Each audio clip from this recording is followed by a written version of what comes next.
नमस्कार। आज मंत्रिपरिषद में 27 एजेंडों पर निर्णय हुए हैं। जो सबसे महत्वपूर्ण एजेंडा है वह स्वास्थ्य विभाग का है, जिसमें स्वास्थ्य विभाग को विभिन्न काडरों में बांटा गया है। एक पब्लिक हेल्थ काडर है और एक हॉस्पिटल मैनेजमेंट काडर है। जो हॉस्पिटल मैनेजमेंट काडर है वो मुख्य रूप से जो हॉस्पिटलों का संचालन है वह देखेगा, और जो पब्लिक हेल्थ काडर है वैक्सीनेशन है और जो पब्लिक हेल्थ के कार्यक्रम हैं वो देखेगा। जैसे कोरोना का है, वैक्सीनेशन है, प्री वैक्सीनेशन है और टीकाकरण कार्यक्रम है, ये देखेगा। इसमें 3 डायरेक्टरेट होंगे। एक पब्लिक हेल्थ डायरेक्टरेट होगा, एक हेल्थ सर्विसेज डायरेक्टरेट होगा और एक मेडिकल एजुकेशन डायरेक्टरेट होगा। तो जो स्वास्थ्य शिक्षा है उसका अलग डायरेक्टरेट होगा, हेल्थ सर्विसेज का डायरेक्टरेट होगा जिसमें हॉस्पिटलों का संचालन होगा, और पब्लिक हेल्थ डायरेक्टरेट है जिसमें बीमार पड़ने ना पड़े उसके लिए जो कार्यक्रम आयोजित करेंगे, जैसे टीकाकरण है, स्प्रे है या मच्छरों का जो स्प्रे, जो कार्यक्रम है जो पब्लिक हेल्थ से रिलेटेड है वो कार्यक्रम किए जाएंगे।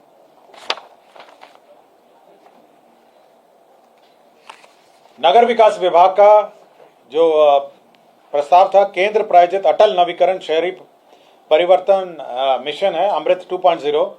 इसके अंतर्गत मोतिहारी सीवरेज नेटवर्क परियोजना 399 करोड़ 27,28,000 की योजना स्वीकृत हुई है।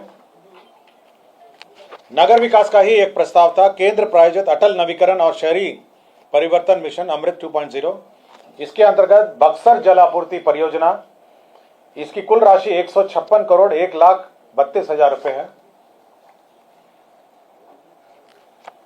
बिहार विद्यालय परीक्षा समिति में जो संबद्ध हमारे माध्यमिक विद्यालय हैं, ये करीब 626 स्कूल थे जो मानक पूर्ण नहीं करने के कारण इनका कोड जो है सस्पेंडेड था।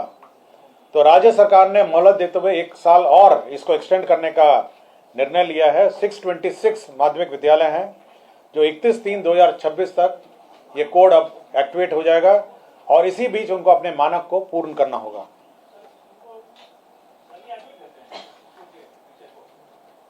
कौन सा? नहीं, ये अनुदानित है। ये केवल जो एफिलिएशन है, माध्यमिक है। हाँ। शिक्षा विभाग का एक और था कि जो हमारा नया शिक्षा काडर बनना है उसका नाम है बिहार, जो ब्लॉक के अनुश्रवण है उसका नाम है बिहार शिक्षा प्रशासन संवर्ग नियमावली 2025। इसके अंतर्गत 2 पद हम लोग को 2 लेवल के पद सृजित होंगे। पहला पद होगा सहायक शिक्षा विकास पदाधिकारी और दूसरा होगा शिक्षा विकास पदाधिकारी। शिक्षा विभाग विकास पदाधिकारी जो है वो प्रखंड स्तर का होगा और सहायक शिक्षा विकास पदाधिकारी हर 10 पंचायत में 1 पदाधिकारी होंगे जो अब स्कूल का मॉनिटरिंग करेंगे, इंस्पेक्शन करेंगे और जो शिक्षा से संबंधित सुपरविजन का जो काम है वो करेंगे।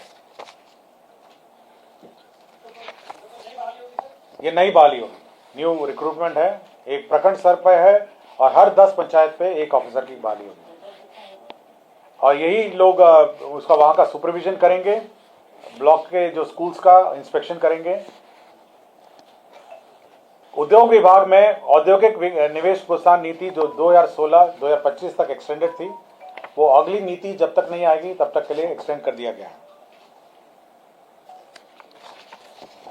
बिहार में जो कोल वितरण नीति 2007 थी, उसके अंदर जो कोल का जो वितरण है, सेल ऑफ कोल, उसके लिए राज्य सरकार ने एक स्टेट नॉमिनेटेड एजेंसी नॉमिनेट किया है 1/4/2025 से 31/3/2030 तक के लिए।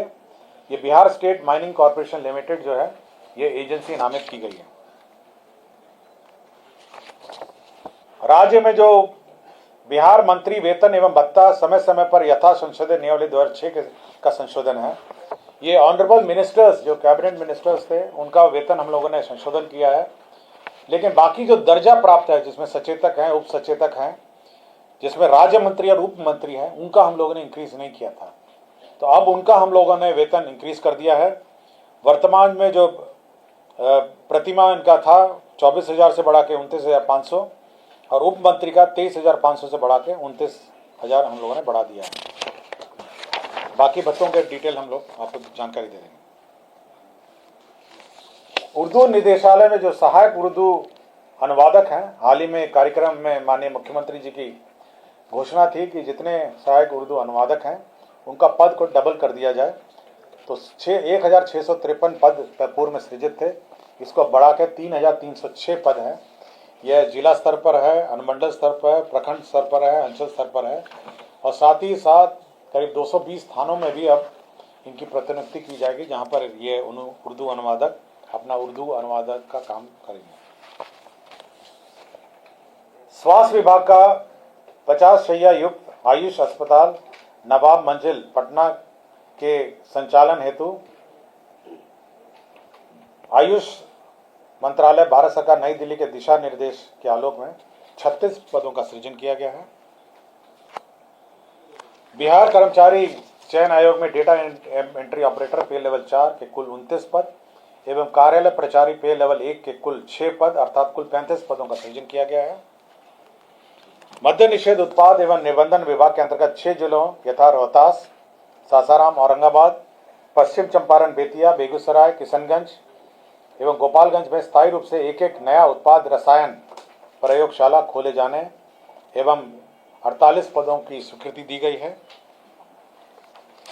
बिहार में कृषि विभागीय लिपिक समग्र भर्ती प्रोन्नति सेवा शब्द नियमावली 2024 के आलोक में कृषि विभाग बिहार पटना अंतर्गत पूर्व स्वीकृत पदों का समर्पण प्रत्यार्पण करते हुए 2,590 पदों का पुनर्गठन किया गया है। गया प्रेस जो है, जो प्रिंटिंग प्रेस है, उसमें जो 50 साल से पुराने जो इक्विपमेंट हैं उनको स्क्रैप करने के लिए metal scrap trading corporation MSCC को नॉमिनेट किया गया है।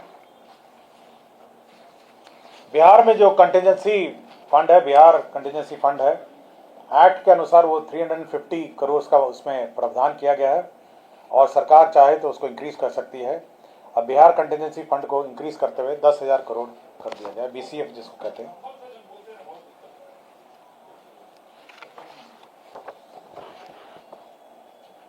वित्त विभाग ने जो बिहार 7th राज्य वित्त आयोग का गठन किया है, उसमें 3 मेंबर हैं, उसकी गठनोत्तर स्वीकृति किए गए हैं। 3 मेंबर का मैं नाम पढ़ देता हूं।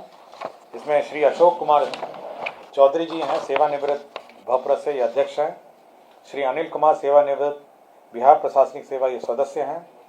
डॉक्टर कुमुदिनी सिन्हा सेवानिवृत्त विभागाध्यक्ष अर्थशास्त्र संकाय पटना विश्वविद्यालय सदस्य हैं।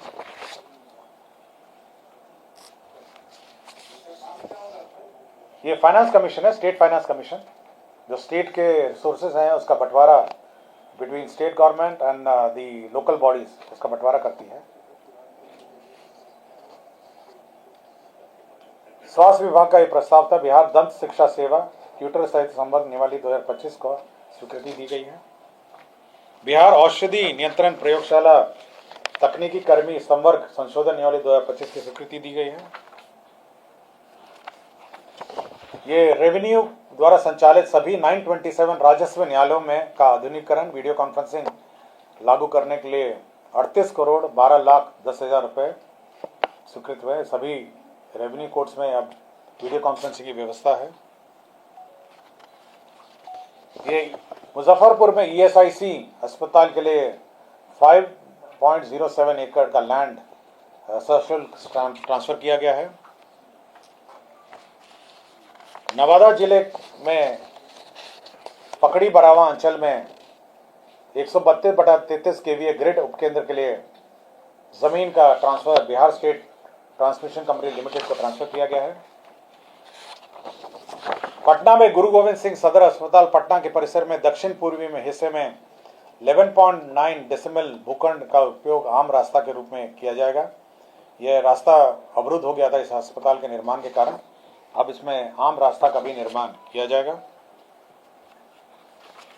मंत्रिपरिषद ने 2 रिटायर्ड IAS ऑफिसर को 1 मार्च के 2025 के इफेक्ट में शिक्षा विभाग ने नियुक्त किया था, उसका उनका डेजिग्नेशन अब संविदा के आधार पर परामर्शी के रूप में परिवर्तित कर श्री बैद्यनाथ यादव और श्री पंकज कुमार को नियुक्त किया है 1/3/2025 के इफेक्ट से। डॉक्टर रमन ये 19/12/2021 से बखड़ी बेगूसराय से लापता थे नौकरी से, अनुमंडलीय अस्पताल बखरी से। इनको बर्खास्त कर दिया गया है। स्वास्थ्य विभाग में डॉक्टर तबरेज अख्तर प्रधानाध्यापक, मोनाफेउल आज़ा प्रभारी प्राचार्य, इनको अनिवार्य रूप से सेवानिवृत्त कर दिया गया है। नगर विकास विभाग में श्री सुधीर कुमार बिहार नगर सेवा, ये तत्कालीन नगर कार्यपालक पदाधिकारी नगर परिषद नरकंडियागंज थे, इनको बर्खास्त कर दिया गया है। और विभिन्न नगर निकायों में जो बकाया शुल्क है उसका भुगतान 31 मार्च से पहले कर दिया गया था 301.18 करोड़। उसकी घटनोत्तर स्वीकृति मंत्रिपरिषद ने दी है। तो कुल 27 एजेंडों पर मंत्रिपरिषद ने स्वीकृति दिया है।